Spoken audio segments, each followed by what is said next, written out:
What is up, guys, and welcome back to the channel, guys. We're back here with 7 more things normal in Sweden that would terrify most Americans. Part 2. The first thing I can't agree.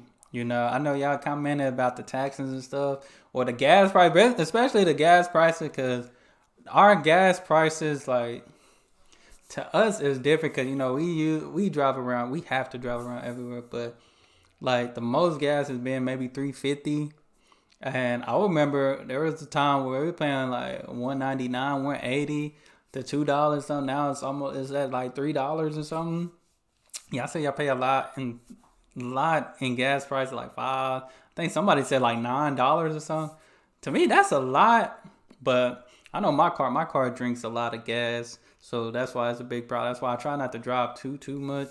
But hey, I like my car, so I can't complain if I drive it a lot, so I can't really complain about gas if I'm driving it a lot. So, but we're finna check this out. Y'all hit that subscribe button. Hey, send out more recommendations to Sweden. Definitely, I've been learning a little bit more about Sweden, so I really like it. But let's check it out. Hey guys, what's going on? Andrew coming at you, and back by popular demand, here are 7 more things that would terrify most Americans. I'm going to put my opinions a little bit more in this one for comedic value, so I hope you enjoy. Let's get into it. Number 1, the Systembolaget. The Systembolaget is where you go to buy alcohol. It is open at very distinct times. So where I am, it closes at 7 o'clock. It's open on Saturdays until 3. It's not open on Sunday. And that's pretty much it. You can't buy beer cold, and you can buy beers in individual case. There's not like an easy carrying case. Like you can pick up a case of beer, but like the beer's hanging out of it and you'll hold it this way. It's not like you go to the States and you get like a 30-pack, like an easy carrying case that's either cold or warm, depending on if you're planning on drinking it right away or not. Sweden has a lot of restrictive laws with alcohol because many years ago they had problems with alcohol, and it just seems to be a bit restrictive. And if you're an American, I feel like that makes sense. Like me myself, I don't drink or anything like that, but I feel like here we have a lot of problem with like DWIs or just a lot of accidents that happen while drinking, driving while intoxicated. So it would make sense to put something in place, but I feel like alcohol in America is more accessible than it's ever been, my opinion. And it just seems to be a bit restrictive. And if you're an American and you go to this place on a Friday, they'd be Saturday, terrified. There's a huge line. You're waiting a very long time. You basically have to plan when you're drinking. It's not something you can do spontaneous. You can't have a friend call you like Friday night and be like, yo, do you want to go to a party? You can, but you're not going to be able to take the alcohol with you that you want. And it's also something where you always have to have a little bit of alcohol in pregame before you go out, because alcohol is just super expensive. You just can't go to a bar and then that's going to be your first drink and your drink's the night out because you're going to break the bank. Trust me on that one.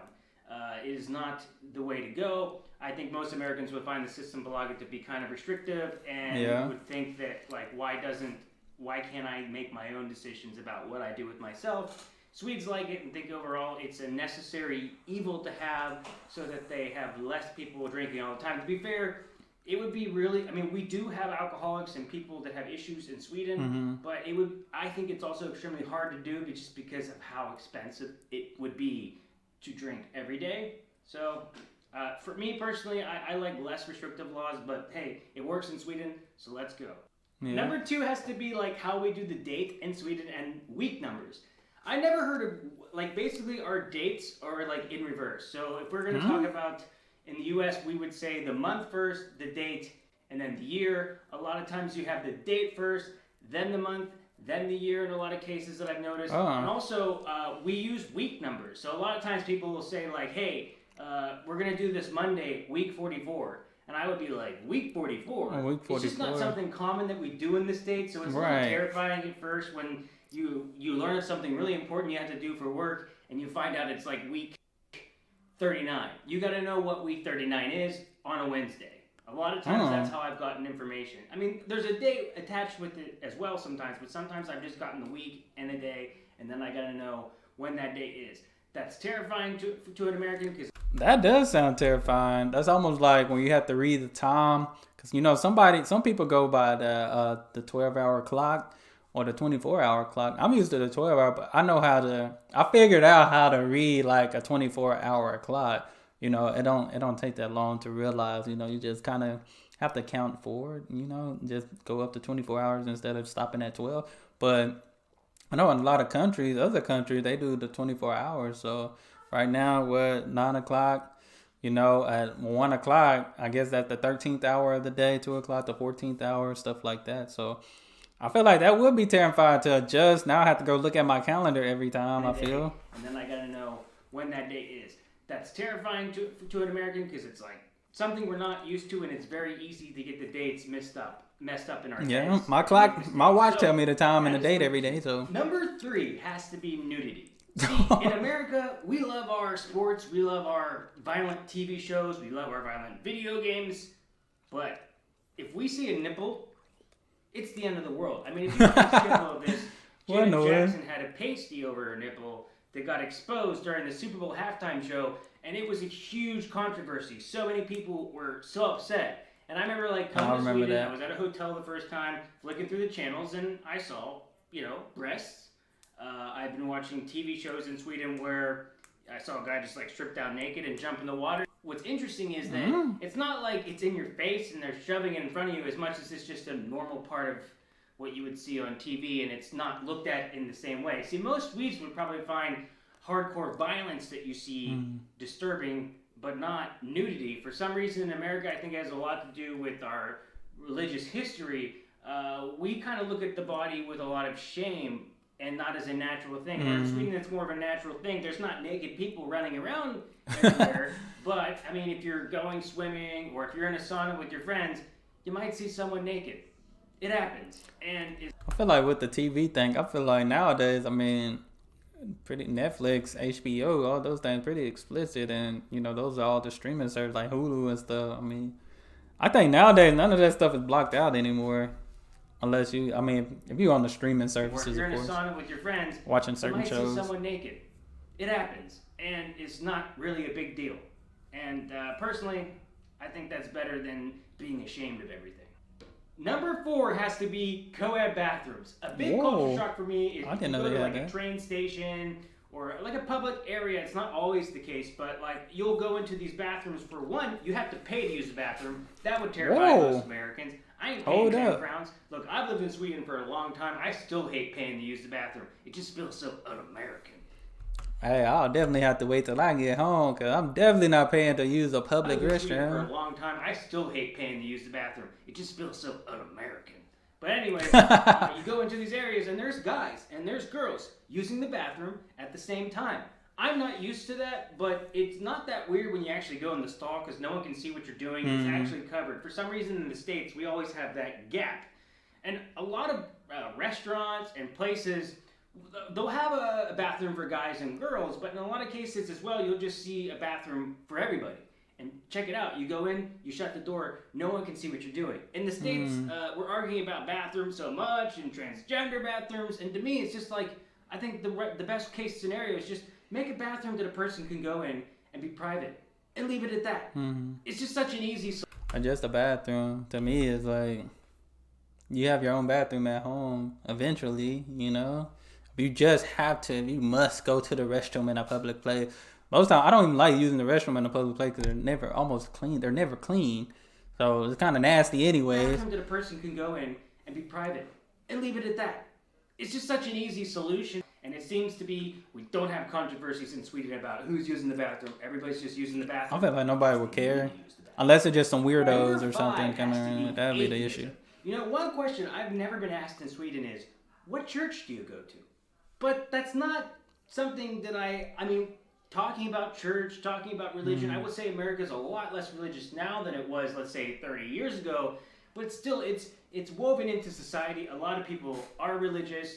Personally, I don't have a problem with someone being religious or not religious, but Sweden is the least. There's no religion in Sweden. I would say that 5% of the population is probably religious and goes to church. But an interesting fact about Sweden is a lot of people actually give a portion of their taxes to the Swedish church. It comes out of your taxes automatically. That's still good. That's good. I don't mind giving the money to the Swedish church because our buildings here in Sweden are so old, they're so beautiful, they need upkeep to stay going. There's so much history to these buildings. Like, you look at buildings in the States, and they're like a couple hundred years old. Number 6. But first, our video is sponsored by Skillshare. Skillshare is an online learning community. Sorry, Skillshare. To watch and it's got a skill. Learn something. We'll get a 1 for sponsoring my video. I've been a big fan of the service. Number 6 has to be PostNord. PostNord is like our postal service here in Sweden.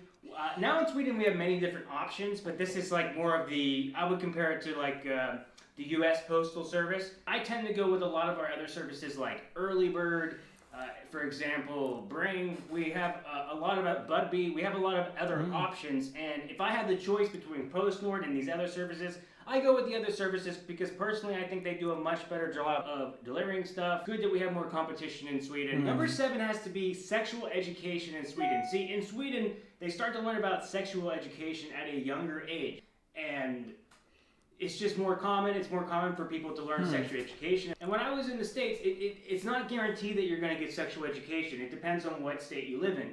In my state, and where I was in school, my parents had to sign a waiver for me to learn how to use a condom, to learn about STDs.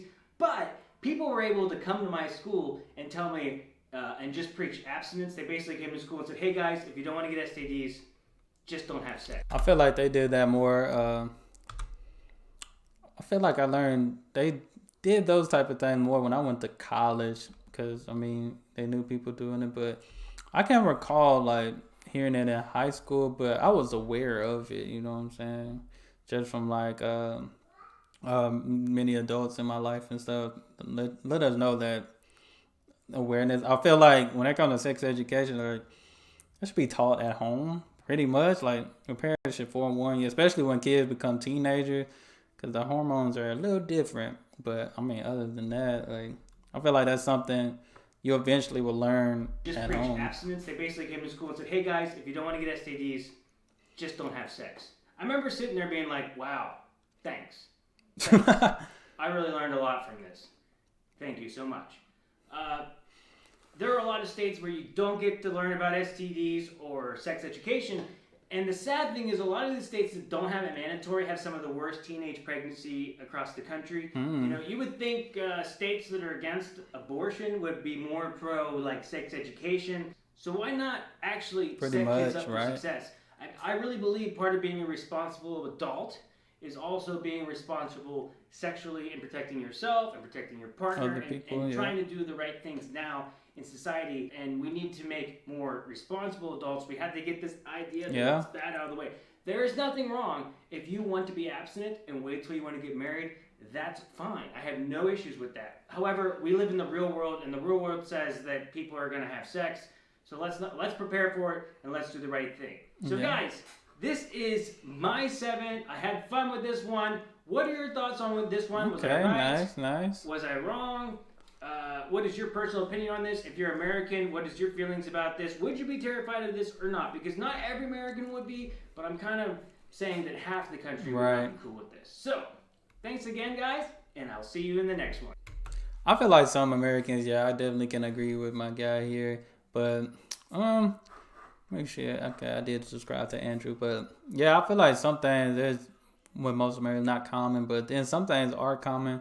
Because I feel like most of the stuff he talked about, I'm pretty familiar with, and it's like, But, I mean, with something, it's just, I don't know. I feel like most people just make a big deal out of certain things, you know. Like I said, especially about the restroom thing. Like, me personally, like, no matter where I'm at, I make sure I use the restroom before I go anywhere. Because I do not, it ain't even the point of who can use the restroom. It's a point, sometimes they don't be clean. They don't even be clean restrooms. So, but y'all know what I say. To each his own. But, hey, enjoy that video. Y'all make sure y'all send me more recommendations. Y'all hit that subscribe button. That's all I have. Y'all be blessed, be the best, and be you. I'm out.